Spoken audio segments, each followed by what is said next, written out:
Hello दोस्तों, welcome to my YouTube channel. आज हम एक ऐसे स्टॉक के बारे में बात करेंगे जो टेक्निकली चार्ट से बहुत ही स्ट्रांग लग रहा है और जिसके फंडामेंटल्स भी अब काफ़ी हद तक चेंज हो चुके हैं। मैं तो मानूंगा काफ़ी हद तक नहीं, ऑलमोस्ट फंडामेंटल्स पूरे चेंज हो चुके हैं। स्टॉक का नाम है बॉम्बे स्टॉक एक्सचेंज और बीएससी के सिंबल से ये लिस्टेड है। तो पहले हम इसका वीकली चार्ट देखते हैं। आप देख सकते हैं मैंने यहाँ पे वीकली चार्ट खोला हुआ 1 वीक, बीएससी का सिंबल है। तो ये स्टॉक अराउंड मार्च के फरवरी के अराउंड ये 520 560 570 के अराउंड ये ट्रेड कर रहा था यहाँ पे। उसके बाद जब मार्च का जब चाइनीज वायरस आया तो ये स्टॉक भी करेक्ट किया बाकी स्टॉक्स की तरह। तो ऑलमोस्ट ये 270 के पास आया था, 270 75 के पास आया था यहाँ पे। बट उस टाइम पे आप देख सकते हैं कि वॉल्यूम यहाँ पे इतना नहीं हुआ है। मतलब जब गिर रहा था स्टॉक तो किसी बड़ा पार्टी ने अपना स्टॉक नहीं निकाला है। ये ऑलमोस्ट लग रहा है कि रिटेलर्स ही थे जो मतलब डर के, कहते हैं ना कि जब मार्केट में डर होता है तो सब मार्केट प्राइस पे बेच के निकल लेते हैं। उसके बाद से स्टॉक ने वीकली देख लिया, आप चार्ट देख सकते हैं। जैसे मार्केट लो लगाने के बाद पूरा पूरा मार्केट ही निफ्टी सेंसेक्स सब ऊपर आए थे, तो ये स्टॉक भी धीरे धीरे ऊपर आया था क्योंकि अपने इंट्रिंसिक वैल्यू से ये नीचे ट्रेड कर रहे थे। इंट्रिंसिक वैल्यू बोले तो कंपनी का अपना वर्थ कितना है, मतलब उसके पास कुछ एसेट्स हैं, उसका बिजनेस है, उस बिजनेस से कितना अर्निंग हो रहा है, उस हिसाब से कंपनी का एक ओवरऑल वैल्यू बनता है। वैल्यू से ही कंपनी का मार्केट कैप भी बनता है। फिर मार्केट क्या बोले तो मार्केट कैपिटलाइजेशन, कंपनी का ओवरऑल कितना शेयर है और कितना शेयर का प्राइस है उसको मल्टीप्लाई करेंगे तो उसका मार्केट कैप निकल जाएगा। तो अपने इंट्रेंसिक वैल्यू से जब इतना नीचे ट्रेड कर रहा था, बट लोगों को तो वर्थ पता था कंपनी का क्या वर्थ है। तो जिन लोगों को कंपनी का वर्थ पता था उन लोगों ने इसमें बाइंग किया है और स्टॉक उसके हिसाब से ऊपर यहाँ से आप देख सकते हैं ये अप ट्रेंड में जा रहा है। अप ट्रेंड में जाने के बाद यहाँ पे आप देख सकते हैं कुछ देर तक इसने कंसोलिडेट किया है। ये 4 से 5 महीने का कंसोलिडेशन है। इसने एक बार ब्रेकआउट किया था क्योंकि इसने फेब का और मार्च का ये हाई निकाला था जो कि एक अच्छा साइन था। इसके बाद से ये वायरस आया था, तो ये जब यहाँ का इसने एक बार हाई निकाला है तो ये अच्छा ब्रेकआउट होता है। यहाँ पे आप देख सकते हैं, बट फिर भी इसको प्रीवियस रेजिस्टेंस मिला यहाँ पे 650 पे और ये फिर इसके बाद नीचे आया है। उसके बाद जब ये सेकंड टाइम, मैं यहाँ पे आपको ट्रेंड लाइन लगा के देखता हूँ।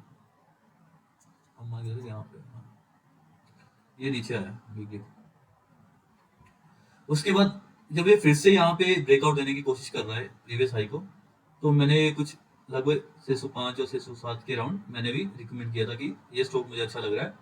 मैं आपको दिखा देता हूँ ट्विटर पे, मेरा ट्विटर खुला है तो ये मेरा यहाँ पे इंजीनियर्स इंजीनियर्स भी मेरा ट्विटर पे भी आईडी है। मैं यहाँ पे लिख रहा हूँ कि मैंने कुछ जो लिस्ट बनाई थी, मैं 1 साल के लिए अपने पोर्टफोलियो में जो डाल रहा था उसमें से बीएससी अराउंड 615 भी मैंने रिकमेंड किया था। तो वापस चार्ट पे जाते हैं हम लोग।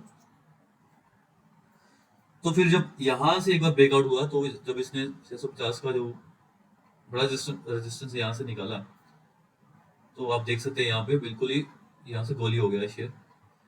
ऑलमोस्ट 50% का मूव दिया था एकदम ही सीधा यहाँ पे 650 से लेके ये 950 तक ही इसने 980 पे हाई लगाया था। तीन चार एक वीक, 2 वीक, 3 वीक, 4 वीक, एक महीने में 50% का। उसके बाद फिर से इसने कुछ देर कंसोलिडेट किया यहाँ पे। आप देख सकते हैं वॉल्यूम बिल्कुल हाई नहीं है यहाँ पे। इतना बड़ा बड़ा पार्टी यहाँ पे एंटर हुआ है और ये देखिए आप, कोई नहीं निकला है बड़ा पार्टी यहाँ से।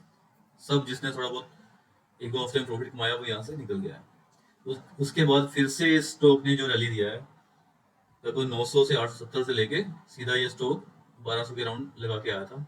ये देखिए, फिर उसके बाद इस स्टॉक ने आई थिंक 1400 का लेवल भी टच किया था।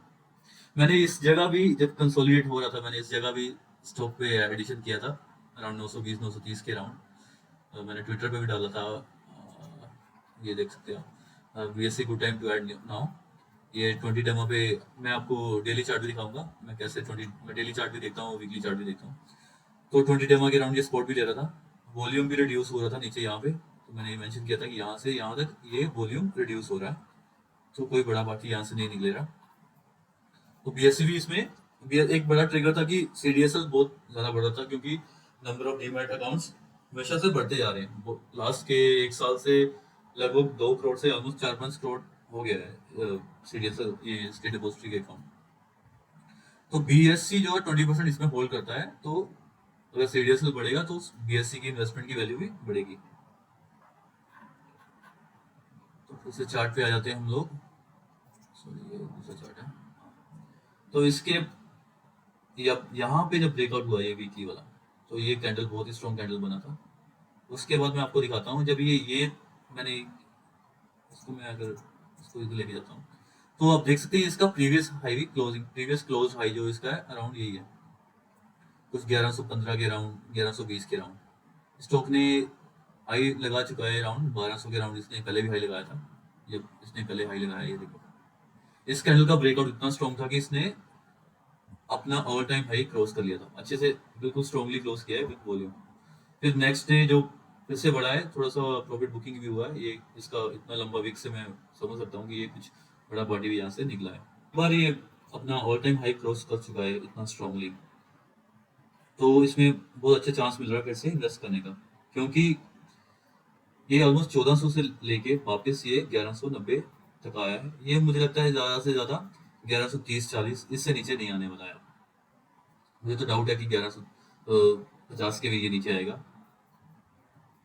ये ऑलमोस्ट आपको मान के चल सकते हैं ये ब्रेकआउट फ्री टेस्ट हो रहा है यहाँ पे।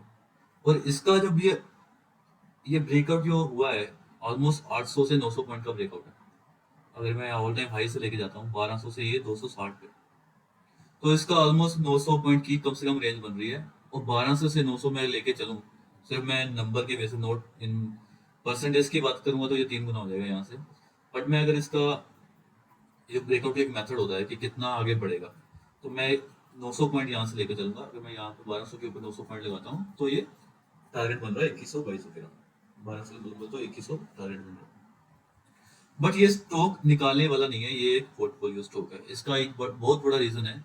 उससे पहले मैं आपको बताता हूँ कि मैं डेली चार्ट में कैसे देखता हूँ। डेली चार्ट में भी मैं बस प्राइस एक्शन को ही देखता हूँ, प्राइस और वॉल्यूम। ज़्यादा मैं इंडिकेटर यूज़ नहीं करता हूँ। बस एक मैं आरएसआई को देखता हूँ कि कब ये स्टॉक कभी कभी ओवरबॉट में या कभी कभी ओवरसोल्ड जोन में जाता है, तो एक अच्छा अपॉर्चुनिटी मिलता है निकालने का और खरीदने का। बट अब ट्रेंडिंग स्टॉक में ये लगभग ये 50 के नीचे हार्डली आता है, उससे नीचे नहीं आता है आरएसआई उसका। तो डार्वेक्स क्या करता था, एक स्टॉक का प्राइस देखता था और उसको 1-2 महीने एनालाइज करता था कि किस रेंज में जा रहा है। अगर स्टॉक लेट्स सपोज की स्टॉक 120 से लेके 110 के बीच में एक महीना रहेगा।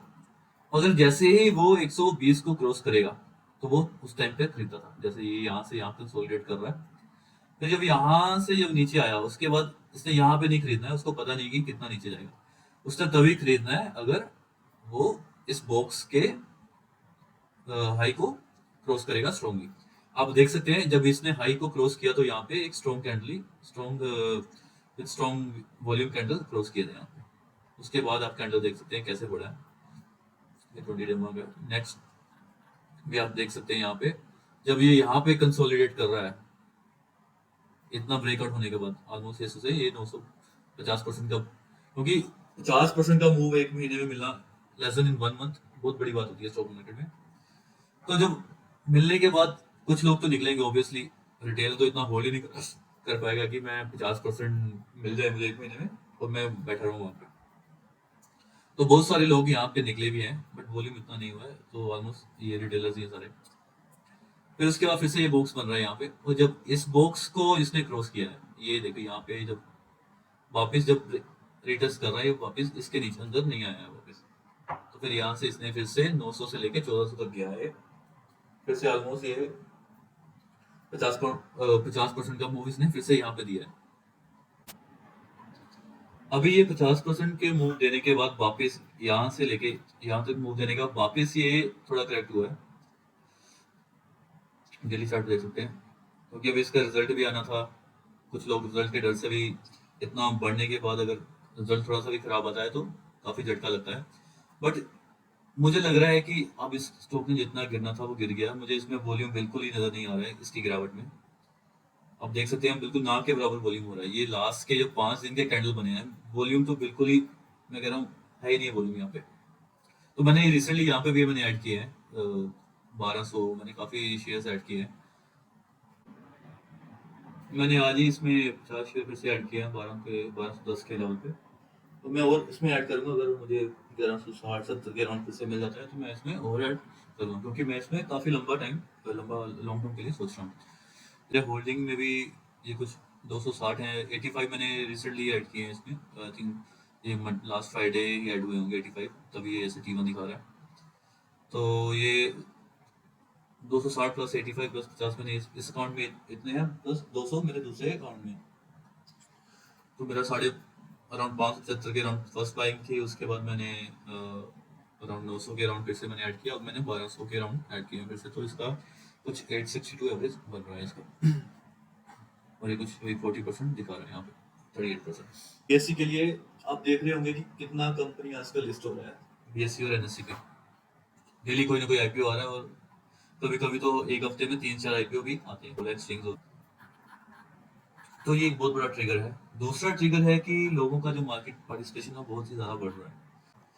मैंने एक वेबसाइट खोली है वेंचर इंटेलिजेंस के नाम से, यहाँ पे ये क्या करता है कि यूनिकॉर्न को ट्रैक करता है। यूनिकॉर्न बोले तो जिस कंपनी का मार्केट कैपिटल एक $1 बिलियन से $1 बिलियन मीन्स तो 7500 करोड़, 7500 करोड़, उससे ज्यादा का है।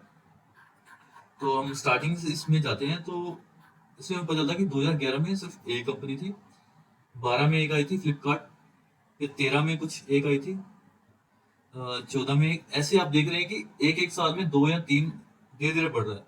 2016 में 18 में बाइजू बना है $1 बिलियन का, फिर पेटीएम मॉल बना है, फिर स्विगी आया 2018 में, पॉलिसी बाजार। ये सारी कंपनियां जो हमारे सामने ही बनी है। डिलीवरी देख लें, ड्रीम इलेवन देख लें, जो मैं भी खेलता हूँ ड्रीम इलेवन, बिग बास्केट देख लें, मैं भी बहुत मंगवाया बिग बास्केट से, अन अकेडमी देख लें, आप रेजर पे देख लें, डेली हंट देख लें, डिजिट देख लें। तो ऐसे किस स्पीड से अब इंडिया में $1 billion market cap company gain कर रही हैं। आप इसी साल का देख लें, 2021 में देख लें, 38 से लेके 58, माना कि 21 कंपनियों का मार्केट कैप, स्टार्टअप कंपनी का मार्केट कैप $1 बिलियन से ज्यादा हो गया है 2021 में, और अभी अगस्त ही चल रहा है, तो अभी भी 5 महीने बाकी हैं। तो ये सारी की सारी कंपनियां धीरे धीरे लिस्ट होंगी। आपने जोमेटो की लिस्टिंग देखी, ऐसे ही ये सारी कंपनियां धीरे धीरे अपने इक्विटी मार्केट में आएंगी। तो इनको इक्विटी मार्केट में, क्योंकि इनको वैल्यूएशन वहां पे ज्यादा मिलता है, तो ये भी एक बीएससी के लिए बहुत ही बड़ा पॉजिटिव है। दूसरा पॉजिटिव है ऑब्वियसली, अब इसका मैं क्वार्टरली रिजल्ट्स भी चेक करता हूँ, तो क्वार्टरली रिजल्ट्स भी इसके काफी अच्छे आए हैं। लास्ट के 2 क्वार्टर से इसके रिजल्ट्स में देख रहा हूँ काफी अच्छे आ रहे हैं। तो जो इसका Q1 का जो 2022 का जो कंसोलिडेट Q1 है, इसमें टोटल इनकम इसकी आई है 185 करोड़, आप देख रहे हैं यहाँ पे 185 करोड़। जो पिछले साल थी सेम क्वार्टर की थी 162 करोड़, सो ऑलमोस्ट 20% के अराउंड जंप हुआ है ईयर ऑन ईयर। पिछले क्वार्टर में थी 170 करोड़, ये भी ऑलमोस्ट अराउंड 8-9 करोड़ का जंप हुआ है। इसका एक्सपेंसेस देख लेते हैं हम लोग। मेन मेन बात है यहाँ पे कितना कंपनी स्पेंड कर रही है। इसने स्पेंड किया है 131 करोड़, पिछले क्वार्टर में किया था 133 करोड़, और पिछले साल किया था 132 करोड़ 44 लाख। आप देख रहे हैं कि कंपनी का अर्निंग्स तो बढ़ रहा है, बट उस कंपनी का एक्सपेंडिचर फ्लैट है, या हम मान के चलो उससे भी कम हो रहा है। ये एक बहुत ही पॉजिटिव है कंपनी के लिए। इससे क्या होगा, कंपनी के मार्जिन बढ़ेंगे, बीटा बढ़ेगा, प्रॉफिट बिफोर टैक्स देख सकते हैं आप, 54 करोड़ आ रहे हैं यहाँ पे। पिछले क्वार्टर का था 37 करोड़, और पिछले साल का था 29 करोड़ 67 लाख। तो ऑलमोस्ट 90% का इंक्रीज है ईयर ऑन ईयर, जो कि एक बहुत अच्छी बात है। अब एपीएस दे सकते हैं। एपीएस इस साल इस क्वार्टर का है 11.32, जो पिछले क्वार्टर का था 6.93, और पिछले साल का था 7.09। तो ऑलमोस्ट ये 60-70% यहाँ पे एपीएस भी बढ़ रहा है यहाँ पे ईयर ऑन ईयर, क्योंकि इसके शेयर प्राइस में ही रिफ्लेक्ट करेगा। आप तभी देख रहे हैं कि इतना बड़ा इसमें मूव आ रहा है। बट अभी ये मूव जस्ट स्टार्ट हुआ है मेरे ख्याल से। मैं फिर से वीकली चार्ट में आ रहा हूँ, ये मूव सिर्फ स्टार्ट ही हुआ है यहाँ से, तो मैंने भी यहाँ पे रिसेंटली ऐड कर रहे हैं। आप बिल्कुल यहाँ पे आराम से बिल्कुल बिना डर के यहाँ पे बाय कर सकते हैं। जितना नीचे गिरे 1120-30 के पास आए उतना अच्छा है। आप अभी यहाँ से स्टार्ट कर सकते हैं। ये स्टॉक यहाँ से कभी भी घूम सकता है।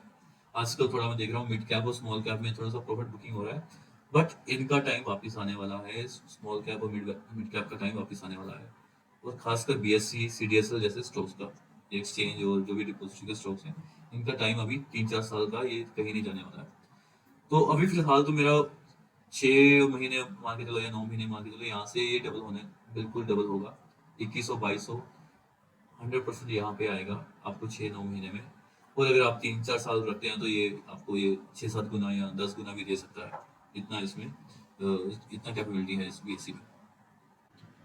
आई थिंक वीडियो काफ़ी लंबा भी हो गया है, और आई थिंक वीडियो को यहाँ पे स्टॉप करता हूँ।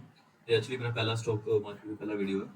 तो होपफुली मैं आगे भी बहुत सारे वीडियो बनाऊंगा। Just start for me. So thank you for watching, and please do like, share, comment, and also do.